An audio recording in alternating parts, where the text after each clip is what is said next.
तो स्वागत है दोस्तों आपका मेरे चैनल पे। आप सबों के रिक्वेस्ट पे मैं आज आपके साथ शेयर कर रही हूँ चॉकलेट केक की रेसिपी। इसके लिए हमें जिन जिन चीज़ों की आवश्यकता होगी वो मैं पहले आपको बता दूँ। तो हमें चाहिए होगा सबसे पहले 100 ग्राम्स ऑफ मैदा, या जिसे हम रिफाइंड फ्लोर भी कहते हैं।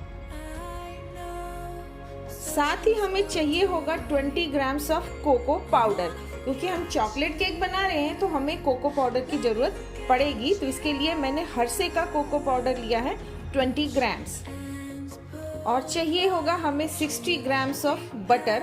आप चाहें तो बटर की जगह half oil and half butter भी यूज़ कर सकते हैं, बट बटर यूज़ करने से केक का टेस्ट जो होता है थोड़ा अच्छा आता है।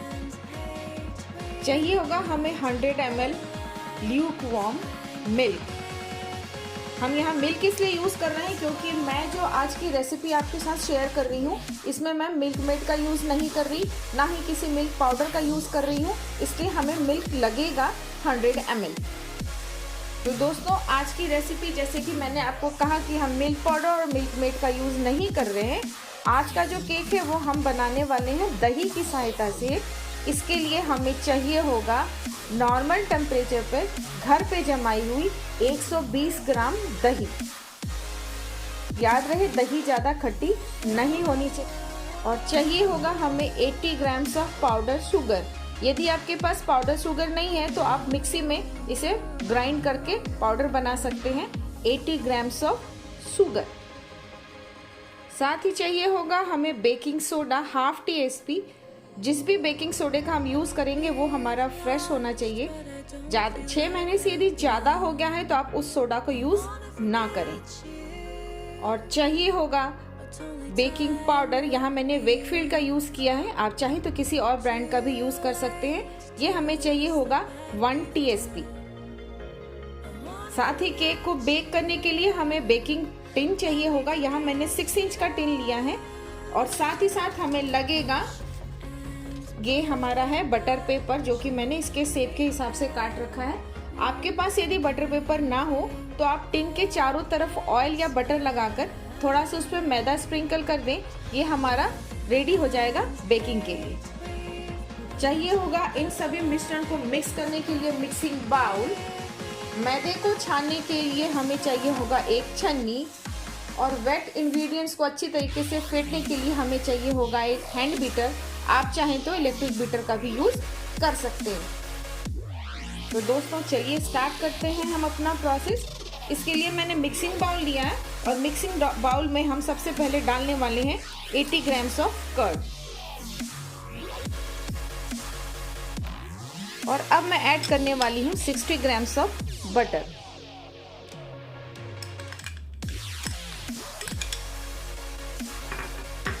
और इन सबों को हम अच्छी तरीके से मिक्स कर लेंगे। और अब इसमें मैं डाल रही हूँ 80 ग्राम्स ऑफ पाउडर शुगर। अब इसको हम इलेक्ट्रिक बीटर या हैंड बीटर की हेल्प से अच्छी तरीके से बीट करेंगे। ये तब तक बीट करेंगे जब तक कि ये फ्लफी ना हो जाए। तो ये देखिए करीबन 3 से 4 मिनट तक मैंने दही, powder sugar and the butter, इन सब को अच्छी तरीके से फेंट लिया है। अब इसमें मैं ऐड करने वाली हूँ, तो इसके ऊपर हम एक छन्नी रखेंगे और सबसे पहले हम छानने वाले हैं अपना 100 ग्राम्स ऑफ मैदा। मैदे को हमें इसलिए छानना है कि इसमें यदि कुछ भी कीड़े उड़े हों तो वो छन जाएं। दूसरी बात जो प्रॉपर वजह होती है वो होता है कि हमारे इससे एयरेशन बहुत अच्छी हो जाती है और केक हमारा बहुत ही अच्छा हुआ फ्लफी एंड फूला फूला और सॉफ्ट बनता है। साथ ही साथ मैं ऐड कर रही हूँ, क्योंकि हम चॉकलेट केक बना रहे हैं, तो 20 ग्राम्स ऑफ कोको पाउडर। अब इन सबों को हम अच्छी तरीके से छान लेंगे।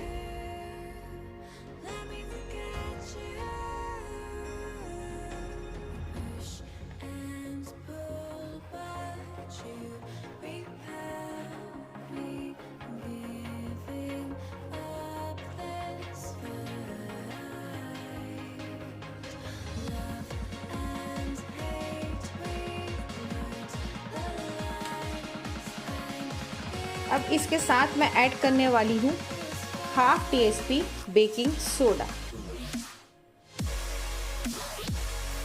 और ऐड करेंगे हम 1 टीस्पून बेकिंग पाउडर। याद रहे कि बेकिंग पाउडर और बेकिंग सोडा का जो प्रोपोर्शन है और मेज़रमेंट जो है वो प्रॉपर होना चाहिए, क्योंकि यही दो ऐसे इंग्रेडिएंट हैं जो कि हमारे केक को सॉफ्ट, मॉइस्ट एंड फ्लफी बनाते हैं। तो ये देखिए मैंने इसको अच्छी तरीके से मिक्स किया। ये आपको लग रहा होगा ना कि ड्राई है। अब इसमें हम मिक्स करेंगे अपना 100 ml ऑफ ल्यूकवार्म मिल्क। इसको अच्छी तरीके से मिक्स करें।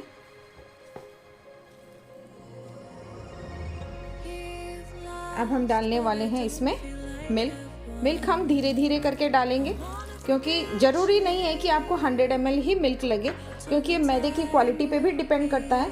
किसी मैदे में एब्जॉर्बिंग पावर ज़्यादा होता है तो उसमें मिल्क ज़्यादा लगता है, किसी में कम होता है तो उसमें कम लगता है। तो ये ब्रांड के ऊपर डिपेंड करता है, तो हमें ये ध्यान देते हुए करना है, एक ही बार पूरा ना डालें।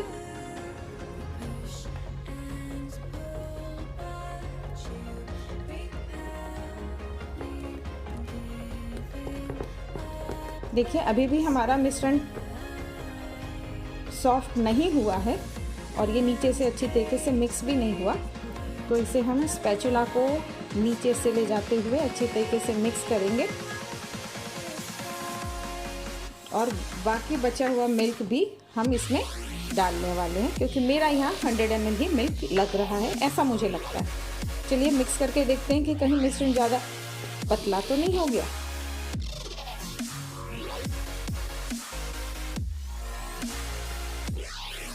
नहीं, मेरा पतला नहीं हुआ है, तो इसका जो कंसिस्टेंसी है जो हमें चाहिए था वही मिला है।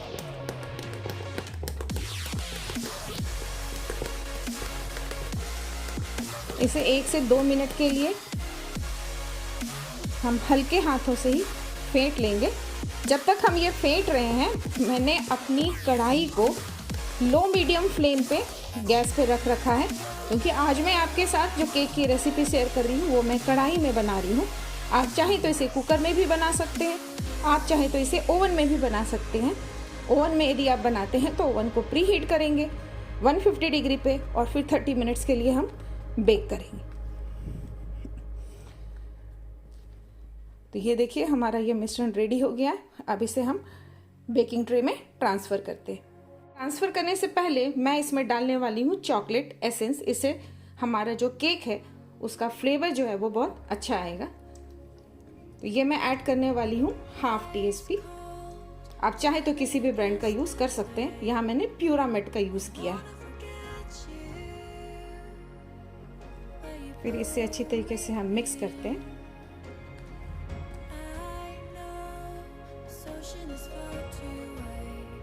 याद रहे कि इसमें हमारे कोई भी लम्स नहीं होने चाहिए। यदि कहीं पे लम्स आपको नज़र आ रहे हैं तो आप उसे स्पैचुला की हेल्प से ब्रेक कर दें।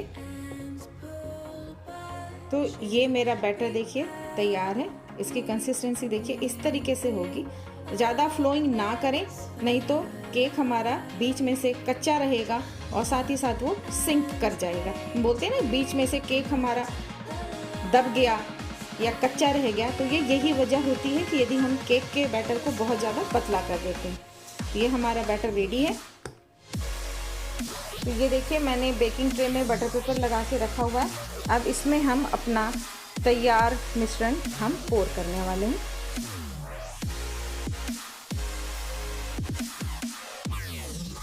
अब ये मिश्रण हमारा इसमें आ गया।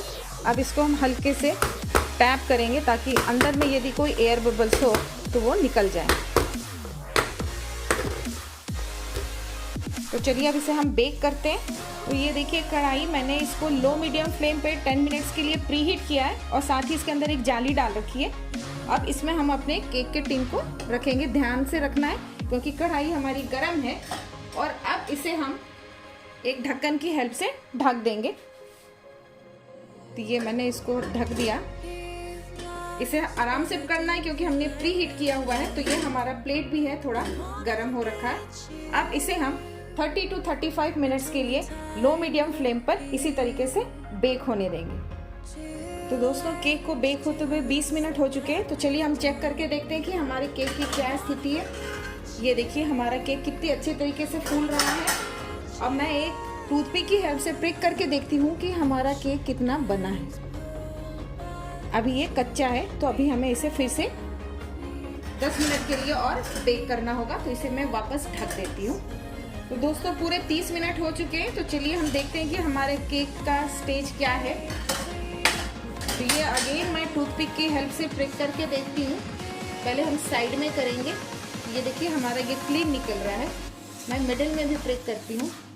यहाँ भी हमारा केक बेक हो चुका है। तो अब हम गैस की फ्लेम को बंद कर देंगे और इसको ढक देंगे और केक को हम इसी में ठंडा होने देंगे 10 मिनट के लिए।